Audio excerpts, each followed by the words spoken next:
Kim Palo, and today, again, I'm here with Laura Martz of Relics Antiques. This is one of my absolute favorite places to be. She has some of the most wonderful pieces, and you can spend a whole afternoon, actually, you can spend a whole week here. Thank you, Laura, so much for being with us today. Thank you for having me. We're very excited. You have a lot of new things in the store, I've seen. And so we're just all excited. Now, for the people that haven't seen you before, tell us a little bit about how you got into antiquing and how you ended up over here with your great, cute little store.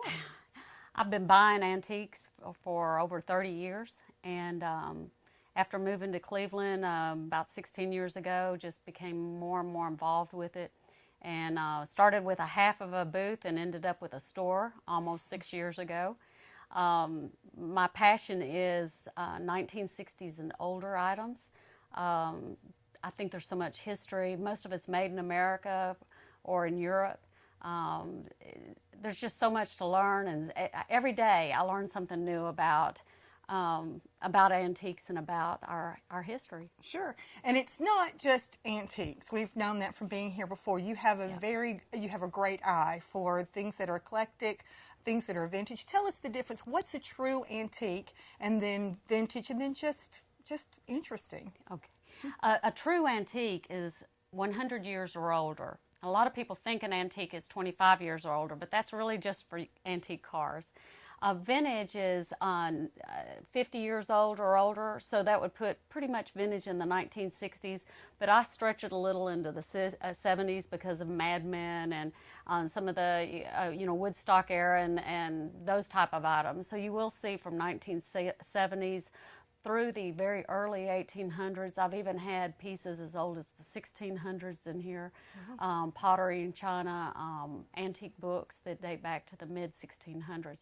And it's just amazing to me to hold something in your hands 250 years old and you're still able to enjoy it. So, but generally what you'll see in my antique store and most others is 100-year-old items, 30s, 40s, 50s, that kind of thing.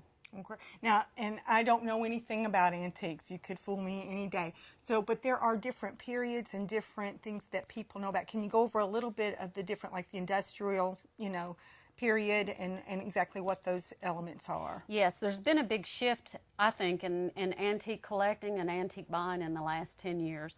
When you come into Relics, I like to do vignettes and scenes and try to have time periods that the items would belong in. For example, a 1950s era or an Art Deco area will be a different booth. Victorian era is one of my favorites. Some of the items are so beautiful. But a big passion and a big seller now is industrial antiques, mid-century modern, and repurposing items. And all of the network shows are about repurposing and redesigning and reusing things in a different way. So that's a lot of fun. You take a old wind turbine and turn it into a light fixture, or a saw blade and turn it into a tabletop. Using your imagination to repurpose industrial items, that's a lot of fun too. I also do look for things maybe that aren't antique, but they've got a lot of character or a lot of class or quality. So I do occasionally have some items that aren't antique, but they got to be really good looking.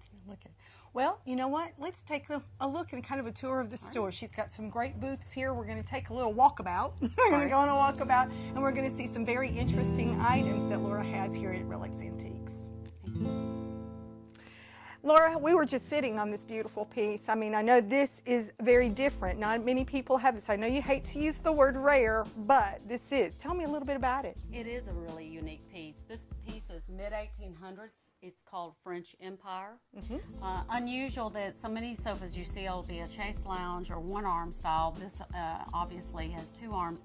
And to think about being in a mid-1800s home that was very drafty and cold, when you had this sitting in front of the fire, it would encapsulate the heat around you and keep the lovebirds warm. Well, it's really interesting, and it's comfortable, surprisingly. I didn't think it was going to be. And I mean, this is the second or third time I've been in it, and it's like I could spend an afternoon in that couch. It is much more comfortable than it looks. It is goose down filled. My favorite part of it is the feet. It's just a really graceful piece. Let's talk a little bit about this piece you have over here. You've got some great items on the piece as well. And these horses, mercy, I'm claiming those as my own, but we'll let somebody come take them from me. Well, these horses are not antique, but I just think they look great together. I bought them together. They're just a great accent piece for the store. This piece of furniture also dates from the mid-1800s. The lion griffin heads are unusual on this piece.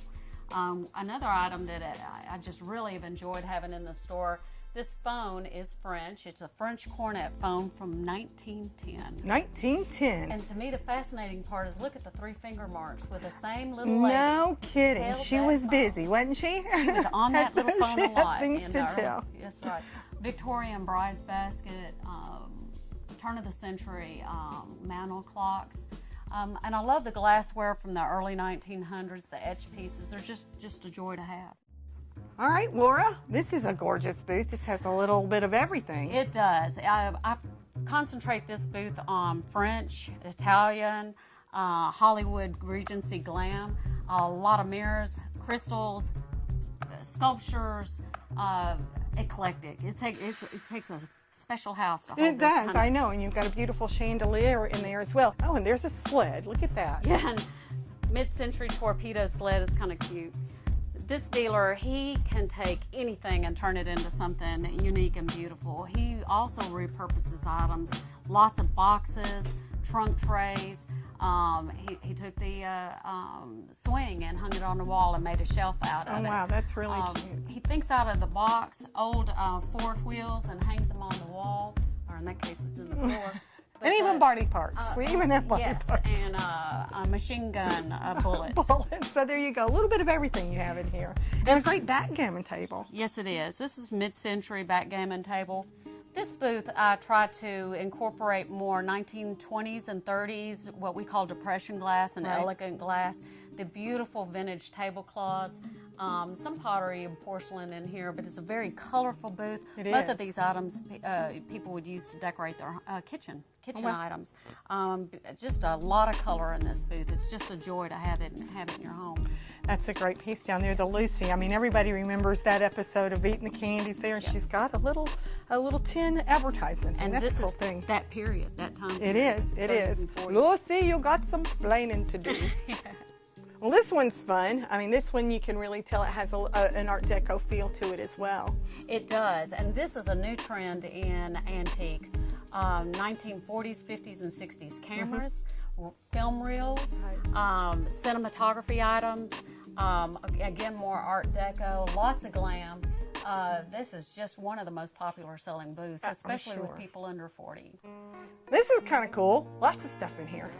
I like old advertising. I like, again, 1940s kitchen pieces, but it's a little different look with the old blue cannon jars, Bakelite flatware, a little bit more rustic and primitive style of decorating for your kitchen. Absolutely, and I mean, you could put some of these things on the wall in your kitchen and have some really neat pieces. There's an old beater over there, you know. As a kid, why did we tend to get those stuck in our hair? How did that happen? I mean, whoever decided that they should even get there, but I think I've had like maybe 2 or 3 of those stuck in my hair as a kid. One of the fun things about an antique shop is it is all about memories. People are That's remembering true. what they played with when they were a child, when they were at their grandmother's house, and how they can bring a little bit of that into their home. Well, again, you have a fun little booth here. I see that there's a hat that I could be wearing, but there's a lot of fun things. The sunflowers as well as the conch shells. Tell me a little bit about all the stuff in here.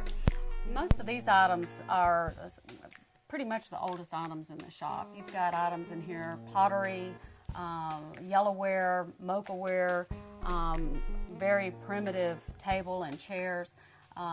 When you hear about people decorating with primitives, this is it. what they head Okay. to. The tapestry right behind you, that is a woven loom piece from the late 1800s. Wow. And there's just a lot of character in these pieces.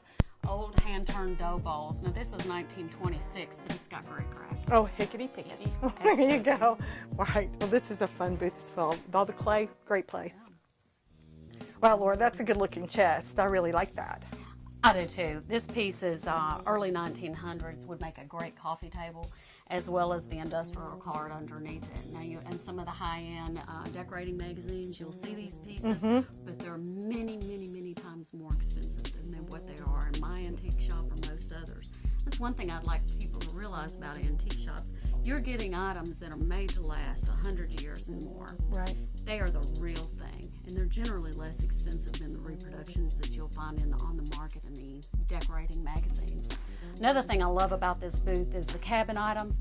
These snowshoes would be great decorating anybody's cabin, and they're from the late 30s and early 40s. Wow. They're U.S. military snowshoes out of Alaska. This would make an awesome light fixture, and It so would. would that. It really would. And that's one of the fun things about antiques is trying to repurpose items, showing people a different way to use them in our home, and just think out of the box with them. The coil rope. Right. I really like that too. You're right. Yeah. You're right. Laura, I don't know anything about the different plates and the different designs and the different eras. This is really good looking. I like the brown and the cream. What is this? This is late 1800s brown transferware and ironstone. Makes a beautiful display, beautiful in your home, and it's very usable. These platters are over 100 years old, and they would look great on a Thanksgiving table just like they did back then. This piece was designed for a casserole. They were just really made to last. That's a good example of something over 100 years old that'll still be here 100 years from now. No kidding. I also love antique books. These books date from 1888, 1889. The leather-bound books are just gorgeous to decorate with in your home. Yes. And law books are very popular, but also we carry all different kinds of religious books, novels.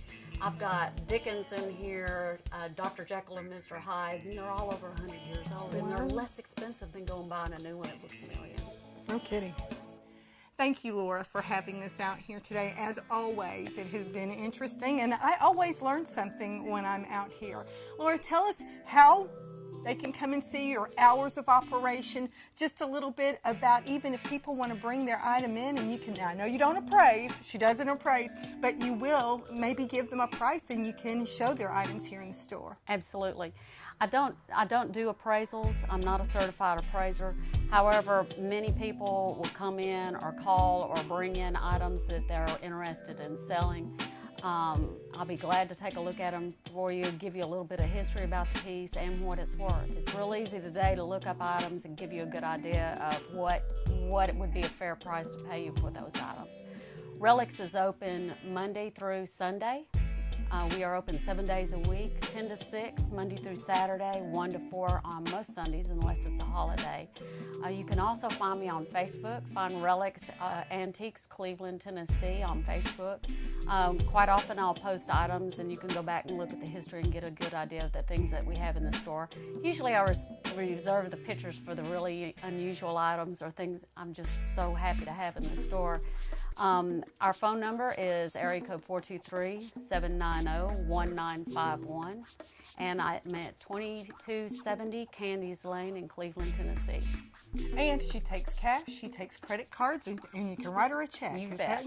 Okay, she'll take any form. Well, thank you again, Laura, for being out here. We have so much enjoyed it. And guys, make sure that you come out and see Laura and see all of the gorgeous things that she has.